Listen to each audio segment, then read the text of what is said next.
Olá, abençoados e abençoadas, bem-vindos ao nosso momento de prosperidade. Em primeiro lugar, eu queria te explicar que esse momento de prosperidade está sendo inserido na nossa programação, atendendo a pedidos de vários abençoados e abençoadas, assim como você, que têm interesse em relação à sua própria prosperidade. Pois é, então aqui vai. A prosperidade do Filho de Deus começa semeando, começa ofertando. A prosperidade do Filho de Deus não passa por semear. Alguém diz assim: a prosperidade passa por você semear. Não passa, ela começa com você semeando. Quando você semeia, você dá um start para o mundo angelical multiplicar essa semente a teu favor. Esse é o caminho para a prosperidade milagrosa dos filhos de Deus. Em Provérbios capítulo 3, verso 9, eu vou te dizer agora um princípio que diz assim, abro aspas aqui: honra o Senhor com os teus bens e com as primícias da tua renda, fecha aspas. Então, estamos falando de honrar ao Senhor com o primeiro, com as primícias. Semear é um ato que existe na história bíblica desde que Deus formou as coisas. Por exemplo, nós podemos utilizar aqui o exemplo de Abel. Diz que Abel semeou ao Senhor das primícias do seu rebanho.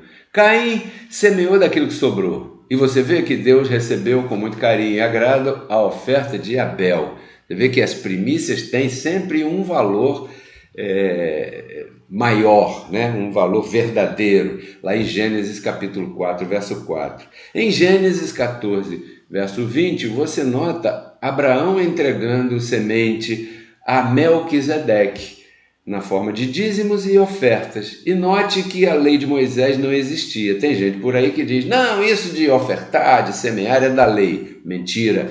Falta de instrução bíblica, falta de conhecimento. Quem fala isso não sabe o que está falando, porque nós vemos, por exemplo, Abel e Abraão aqui, como eu te disse, antes da lei, e por gratidão nasceu em seu coração essa gratidão e eles semearam. Salomão, já na época da lei, semeou também, construiu o templo com as ofertas de todo o povo de Israel. Jesus também, na época da lei, incentivava o dízimo, ele não era contra a oferta e nem o dízimo, né? Ali era por lei. Agora, falando da época da fé, da época da graça, o apóstolo Paulo, ele instituía a semeadura nas congregações que ele pastoreava. Por exemplo, em 1 Timóteo capítulo 5, verso 17, ele ensina ao seu colaborador Timóteo que ele deveria continuar ensinando para a congregação que aqueles que ensinam a palavra são dignos de viver disso.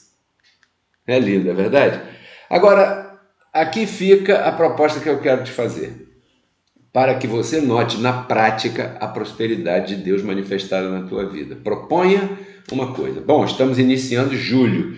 Eu vou propor no meu coração, né, que vou semear a partir de agora constantemente. E quando chegar novembro ou dezembro, você vai comparar a tua vida no segundo semestre, com essa atitude de semear, com a tua vida no primeiro semestre, que quem sabe você não tenha sido tão constante assim. E para isso eu dedico aqui 2 Coríntios capítulo 9, versos 6 e 7, porque, como eu te disse, eu ensino tudo em cima do fundamento. O apóstolo Paulo ensinava aos ouvintes, e eu quero te ensinar isso aqui. Você não pode semear aqui sem entender. Então aqui diz, abro aspas, e digo isto, que aquele que semeia pouco, também colherá pouco, e aquele que semeia abundantemente, colherá abundantemente. Cada um contribua, então, conforme propôs no seu entendimento. Você entendeu? Entendi, Pedro Kelly. Se eu semear pouco, eu colho pouco. Se eu semear muito, colho muito. Então, também está dizendo que se eu não semear, não colho nada. É verdade. Aí, você forma esse espírito de fé em tua mente, em teu coração. Cada um contribua segundo propôs no seu coração. Agora, tem os detalhes que não pode ser. Não pode ser com tristeza e nem por necessidade, porque não funciona. Você não pode entregar com tristeza. Imagina Abel entregando com tristeza. Abraão, depois daquela vitória toda lá, libertou o sobrinho Ló e tudo mais, entregar Melquisedeque com tristeza. Não pode ser assim. Não é por tristeza nem por necessidade, né? Porque Deus ama aquele que semeia com alegria.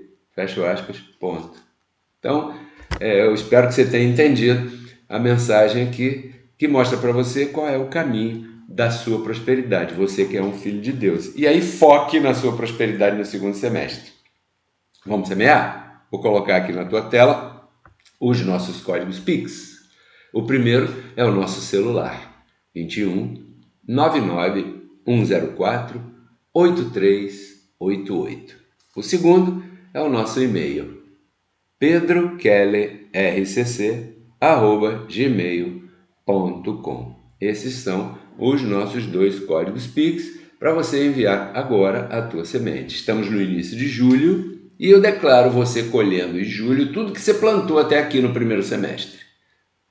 Agora, eu declaro que para você colher no futuro, você deve continuar semeando hoje, porque esse é o caminho para os filhos de Deus. Muito agradecidos a vocês que pediram por esse momento, né? Porque isso me incentiva a seguir falando sobre dízimo, oferta, contribuição na graça, como é que funciona. E agora voltamos à nossa transmissão ao vivo. Fique aí então com Pedro Keller ao vivo.